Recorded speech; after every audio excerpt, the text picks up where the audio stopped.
सुबह सुबह उठ के ठंडे पानी का एक गिलास पिए, उसके बाद नीम गर्म। ये आप पहली खातून है मैं बताती हूँ, सब कहते हैं गर्म पानी। मैं बताती हूँ, आप कह रही ठंडा पानी पिए। सुबह उठते ही ठंडा पानी। तमाम मर्दों की, खवातीन जो हमारी बहनें हैं, उनका पेट बहुत निकल आता है, तो ये कैसे काम हो? 3 टाइप्स ऑफ बेली की डिफरेंट रीजंस है और इससे उनका इलाज भी डिफरेंट है और रीजन समझे बगैर आप उसका इलाज नहीं कर सकते। पहले बच्चे के बाद अगर वो सी सेक्शन हुआ है तो फिर पेट निकल आता है, तो उसको किस तरह काम किया जा सकता है ताकि वो अपनी खूबसूरती को बरकरार रख सके? जिस्म में वो चेंज जो माँ बन के आती है वो कभी बदसूरत नहीं हो सकती। प्रेगनेंसी को रोकने के लिए ऐसे पैच आ गए हैं और ऐसी मेडिसिन ली जाती हैं। मैं ओरल कॉन्ट्रासेप्टिव पिल्स के बहुत अगेंस्ट हूँ। चाय के साथ सिगरेट ना हो, उनका गुजारा नहीं होता लेकिन पेट भी निकले हुए हैं भाई, वो कैसे कम करें? अच्छा देखिए जी, सिगरेट तो मैं कहती हूँ शराब से भी बुरा है ऑनेस्टली। पेट कम करने का तेज तरीन तरीका क्या है? दुनिया में कुछ भी अचीव करने के काबिल उसका तरीका तेज नहीं है। कहवा हम बहुत शौक से पीते हैं। बिल्कुल। वो जो मोटापे को कम करने के लिए कितना फायदेमंद है? कहवे का बहुत ज्यादा फायदा है।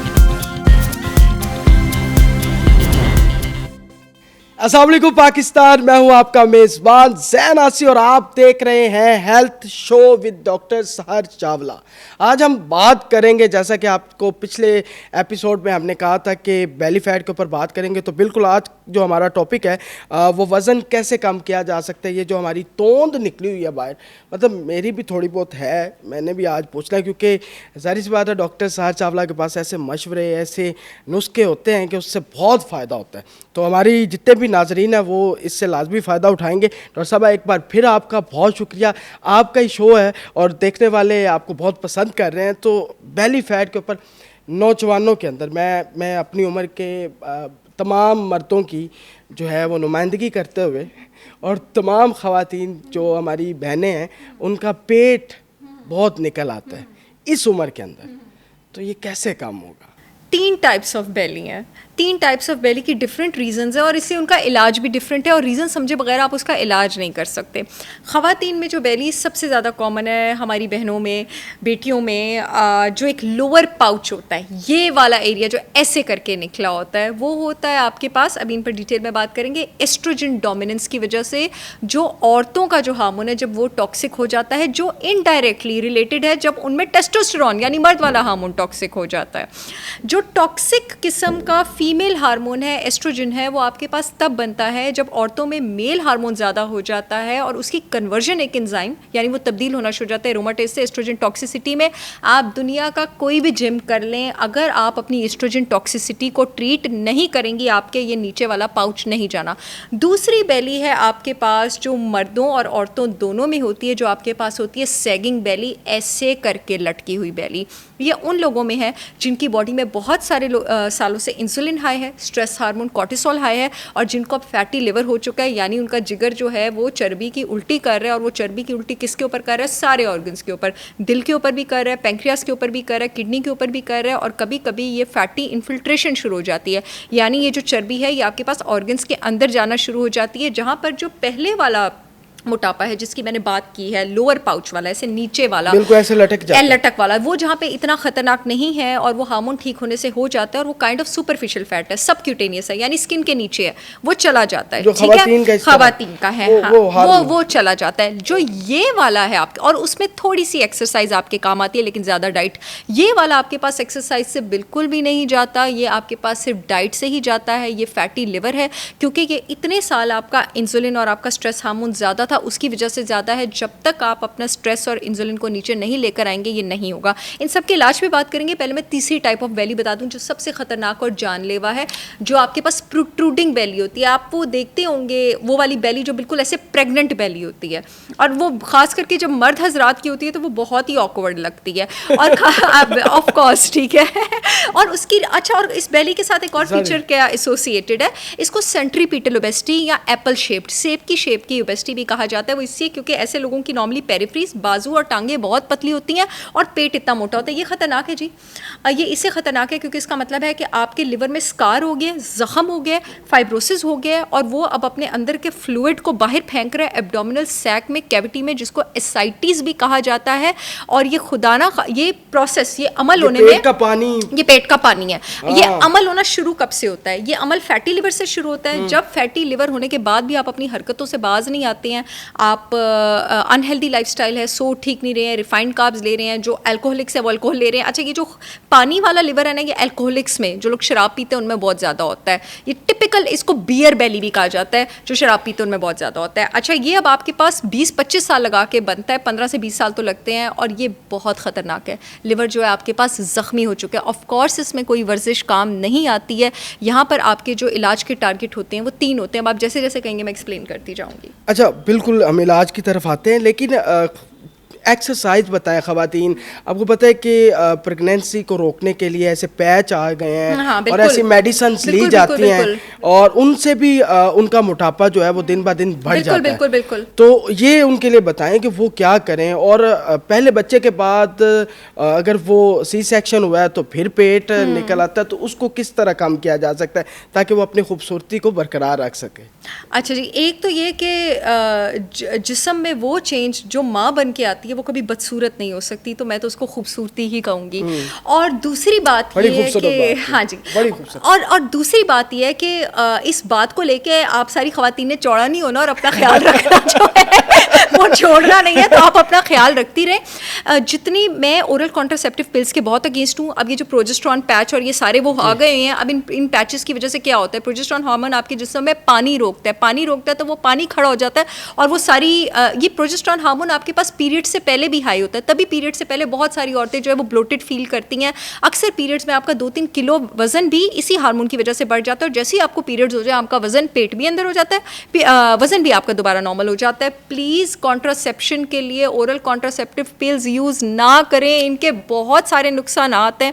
ओरल कॉन्ट्रासेप्टिव पिल्स मैं आपको बताऊं, आपको इनडायरेक्टली ब्लड प्रेशर का पेशेंट भी बना सकती हैं। आपके जिस्म से जिंक निकाल देती हैं, जिस्म से जिंक निकल जाए आप आगे जाके ब्लड प्रेशर की पेशेंट बन जाती हैं। आपकी बॉडी का गुड एस्ट्रोजन, इस पे ओरल कॉन्ट्रासेप्टिव पिल्स पे हम ज़ैन बात करेंगे दोबारा, क्योंकि वो आपकी एक्ने वगैरह बड़ी ज़रूरी है, और हर दूसरी औरत इसका शिकार है, बहुत ज़रूरी है। और हम हार्मोन रिप्लेसमेंट थेरेपी पे भी बात करेंगे। अलबत्ता अभी मैं ये बात कर दूं कि इस हार्मोन की डिस्टर्बेंस की वजह से जो आपका वेट बढ़ता है, जब तक हार्मोन ठीक नहीं होगा कोई वर्जिश उस पेट को अंदर नहीं कर सकती, हेल्प कर सकती है। और ये बात सच है कि जो आपके पेट का आखिरी वाला टायर होता है वो अंदर जाने में टाइम लगाता है। कीटो भी हेल्प करती है हार्मोन वाले में भी, इंटरमिटेंट फास्टिंग भी हेल्प करती है, लेकिन जब तक आप अपने जिस्म से टॉक्सिक एस्ट्रोजन नहीं निकालेंगी वो कैसे ठीक होगा, वो ठीक नहीं हो सकता। वो हार्मोन आपकी, और इसकी टिपिकल निशानी होती है कि एकदम हिप्स बहुत हैवी हो जाते हैं, कंधों का साइज वही रहता है, ट्राउजर का साइज अगर चौड़ा हो जाए इसका मतलब है खवातीन में एस्ट्रोजन टॉक्सिसिटी। तो ये कम कैसे होगा, क्योंकि नीचे वाला हिस्सा तो बढ़ता ही जा रहा है। इसका इलाज ये है कि आप अपने जिस्म से टॉक्सिक एस्ट्रोजन निकालें। उसका इलाज ये है कि आपकी डाइट में ग्रीन पाउडर्स इंक्लूडेड हो। ग्रीन पाउडर्स में आपके पास एक केमिकल होता है डाई इंटोलाइल मीथेन, डिम में आपके पास ये एबिलिटी होती है कि वो आपके जिगर में जो टॉक्सिक, ये जो जहरीला एस्ट्रोजन है, आसानी से मिल जाएगा। आप ग्रीन पाउडर्स तो बहुत आसानी से मिल सकते हैं। मेरी ब्रांड होलिस्टिक विजडम बाय सहर चावला के हैं।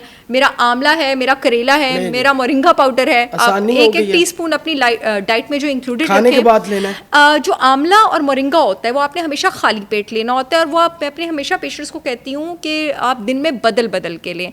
जो लिंक है मेरी ब्रांड का वो डिस्क्रिप्शन में मौजूद होगा, आप वहाँ से ऑर्डर कर सकते हैं। पूरे पाकिस्तान में शिपमेंट हो रही है। उसको नीम गर्म पानी में लेना होता है। जो करेला होता है उसको बिल्कुल मील के पहले नाश्ते के 30 मिनट या 1 घंटे बाद लेते हैं। वो एक तीर से 2 शिकार करता है। एक्चुअली मैं बताती हूँ मैं क्यों कह रही हूँ।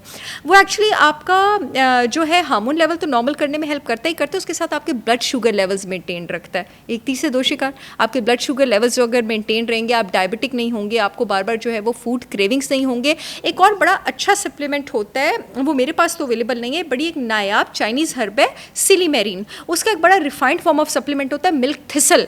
ये बड़ा स्ट्रॉन्ग है आपके लिवर को सारे टॉक्सिन से पाक करने के लिए। एक और भी बड़ा अच्छा सप्लीमेंट होता है कैल्शियम ग्लूकारेट। कैल्शियम ग्लूकारेट एस्ट्रोजन टॉक्सिसिटी के लिए बेहतरीन इलाज है। लेकिन ये जो ग्रीन पाउडर्स हैं वो तो आप बेफिक्र होकर थ्रू आउट ले सकते हैं। लेकिन जितने भी मैंने सिंथेटिक सप्लीमेंट्स का नाम लिया, ये जैसे मैं अपनी पेशेंट्स को देती हूँ तो मैं उनके 2 महीने बाद उनकी प्रिस्क्रिप्शन चेंज करती हूँ।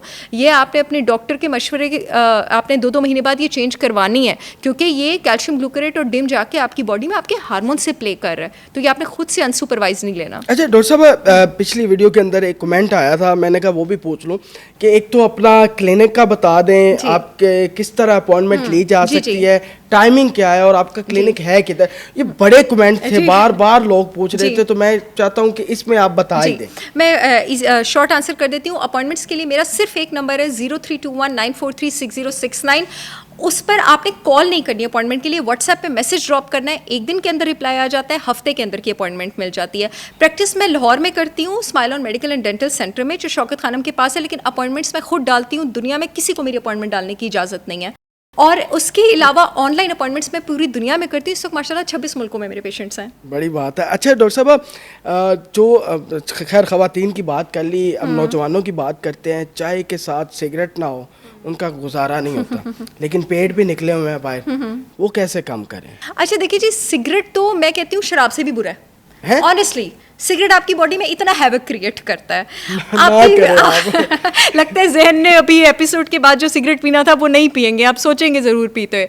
अब the thing is that cigarette आपकी बॉडी में एक कंडीशन क्रिएट करता है जिसको आप ऑक्सीडेटिव स्ट्रेस कहते हैं, यानी जिस्म में सोजिश करने वाले जितने मार्कर्स हैं, जितने केमिकल्स हैं, उनका लेवल आपके पास ऊपर लेके चला जाता है। जब ये चीज़ सस्टेन्ड रहती है, over the period of years रहती है, तो आपके पास जितने भी नॉन कम्युनिकेबल डिजीजेस हैं, यानी वो बीमारियाँ जो छूत से नहीं फैलती, जिसमें डायबिटीज़ हो गया, दिल की बीमारी हो गई, दिमाग की बीमारी होगी, कैंसर की बीमारी हो गई, ये सारे इन ऑक्सीडेंट्स की वजह से होती है। The worst thing that you can do to yourself is cigarette smoking. जब हम मेडिकल कॉलेज में थे ना, तो हमारी डॉक्टरी में एक सब्जेक्ट होता है फार्माकोलॉजी।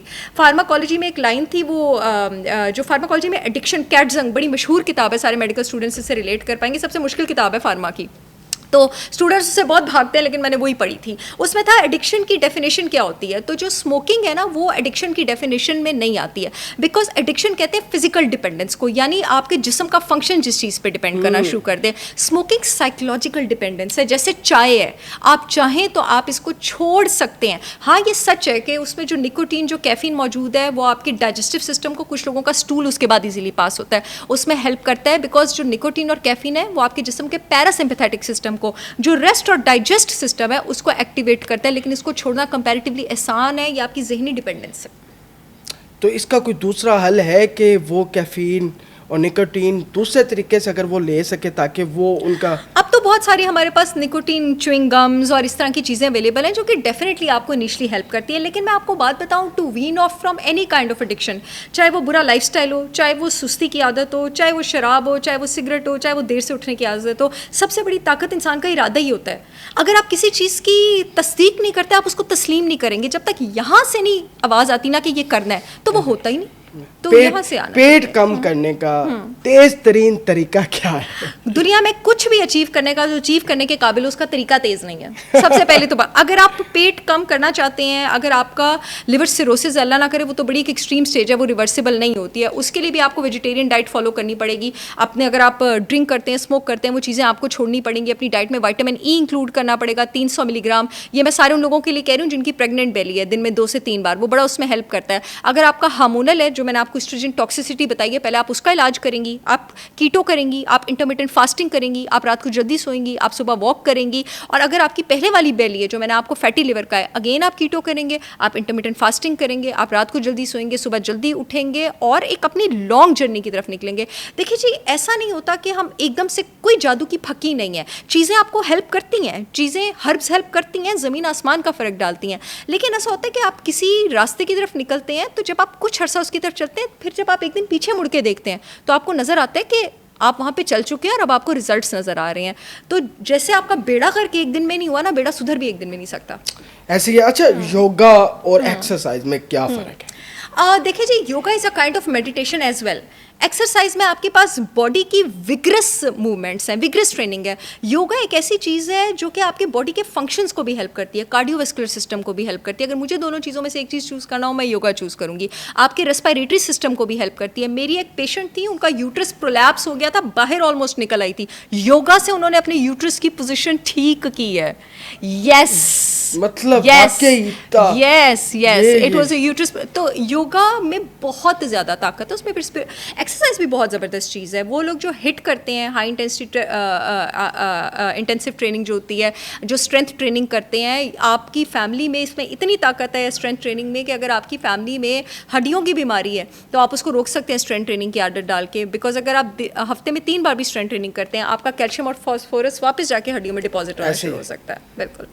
अच्छा डॉक्टर साहब, वज़न कम करने के लिए कौन सी सब्जियां जो हैं वो फ़ायदा मंद है? मतलब किस तरह खुराक होनी चाहिए ताकि ये पेट ना बढ़े, खूबसूरत रहे हमेशा, ऐसे मतलब बेहतरीन आपका पेट रहे, अंदर ही रहे।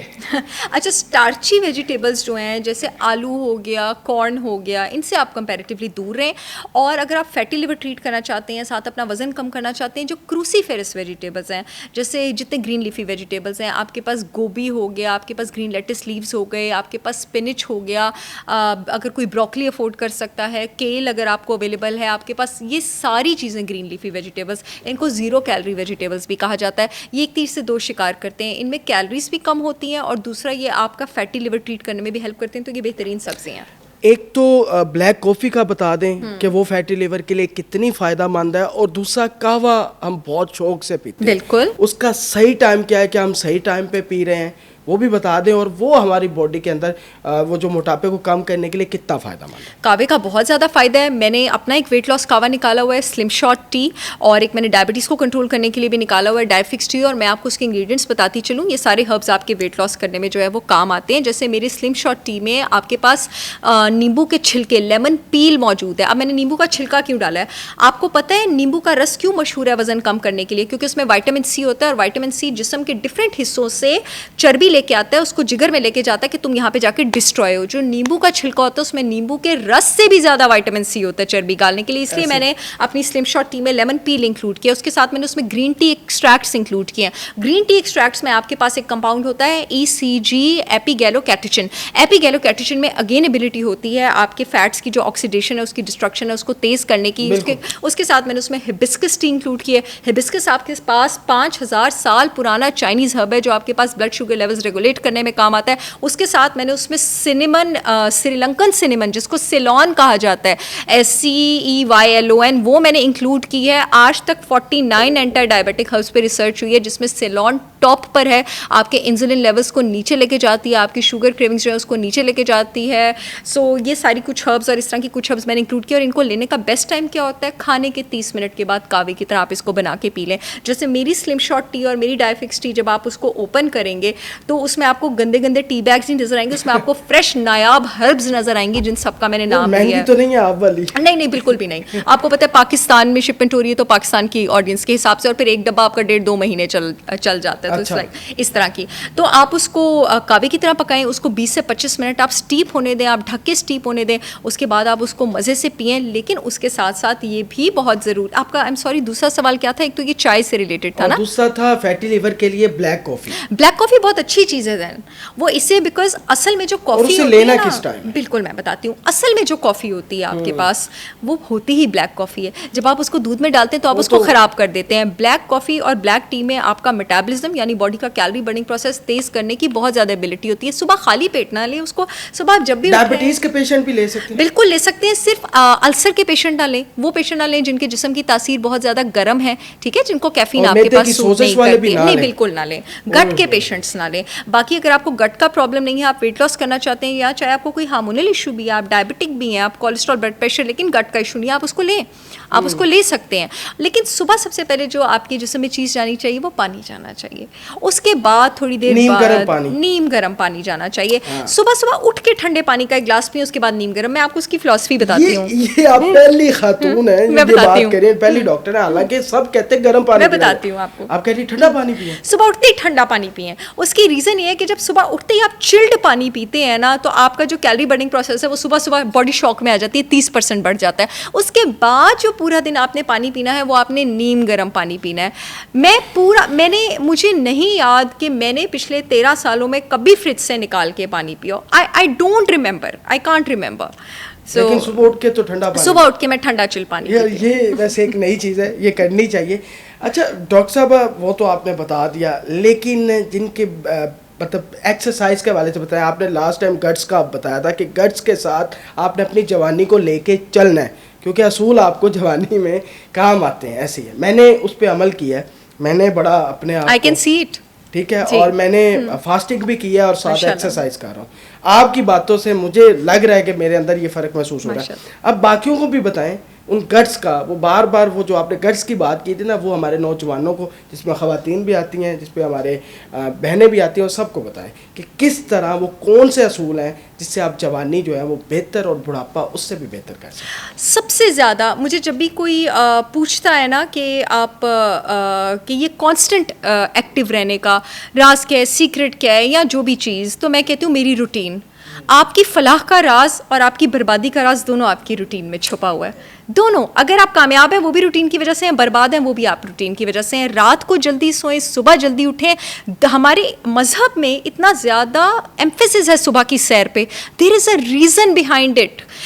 मैं आपको इसकी स्पिरिचुअल रीज़न भी बताऊं, लोगों से मिलने से पहले सुबह पहले अपने साथ मुलाकात करें। बुल्ला मैं कौन, पहले अपने आप से मुलाकात करें और उसके बाद जाके लोगों से मुलाकात करें। और उसकी रीज़न एक ये भी है कि आपका पूरे दिन का जितना स्ट्रेस होता है, जब आप सुबह बाहर निकलते हैं वॉक करने के लिए, वो रिलीज होता है। प्लांट्स उस टाइम ऑक्सीजन छोड़ रहे होते हैं। आपको पता है जब प्लांट्स ऑक्सीजन छोड़ रहे होते हैं और आप बाहर जाते हैं तो आपके जिस्म का स्ट्रेस हार्मोन कॉर्टिसोल नीचे आता है। जब आपका स्ट्रेस हार्मोन कॉर्टिसोल, जब आपकी टेंशन ही सुबह सुबह नीचे आ गई है, you can think everything with better clarity. और उसके अलावा बड़ा ही सुनहरी असूल, भूख लगे तो खाएं और फिर भी भूख रख के खाएं। उसके पीछे हमारे नबी सल्लल्लाहु अलैहि वसल्लम ने भी यही फरमाया और उसके पीछे मेडिकल रीज़न भी है। आपका दिमाग का जो सैटिस्फैक्शन सेंटर है, यानी दिमाग का वो एरिया जो आपको बताता है कि आपका पेट भर गया है, वो 20 मिनट बाद आपको बताता है पेट भरने के बाद। इसलिए मेरे नबी पाक सल्लल्लाहु अलैहि वसल्लम ने फरमाया है कि भूख रख के खाओ, क्योंकि अगर रख के खाया होगा तो 20 मिनट बाद पता लग जाएगा कि पेट भरा हुआ है। और एक और मैं आपको बात बता दूं, बड़ी खूबसूरत। तो एक और मैं आपको बात बता दूं, जो आपका हंगर और थर्स्ट सेंटर है ना दिमाग में, वो तकरीबन एक ही जगह पे है। अक्सर हमें भूख नहीं लगी होती, हमें प्यास लगी होती है। अपनी आदत बना लें कि जब भी भूख लगे पहले आपने पानी पीना है। अगर पानी पीने के 15 मिनट बाद भूख मिट जाती है तो समझ जाएं आपका दिमाग आपको ट्रिक कर रहा था और आपको प्यास लगी थी। और अगर आपकी भूख नहीं मिटती है तो इसका मतलब है भूख लगी थी, फिर खाएं। ये जो तरीका आपने बताया ये एक शानदार तरीका है और बिल्कुल बड़ा अच्छा लगा। फिर इस एपिसोड के अंदर काफ़ी ज़्यादा बातें हो चुकी हैं। मैं उम्मीद करता हूँ अपनी तमाम बहनों से, अपने साथ तमाम उन मर्दों से जिनके पेट ऐसे तोंदे बाएँ निकली हुई हैं, वो इससे फ़ायदा उठा सकेंगे। तो हमें इजाज़त दें, अपने मेज़बान ज़ैन आसिफ को इजाज़त दें। अल्लाह हाफ़िज़।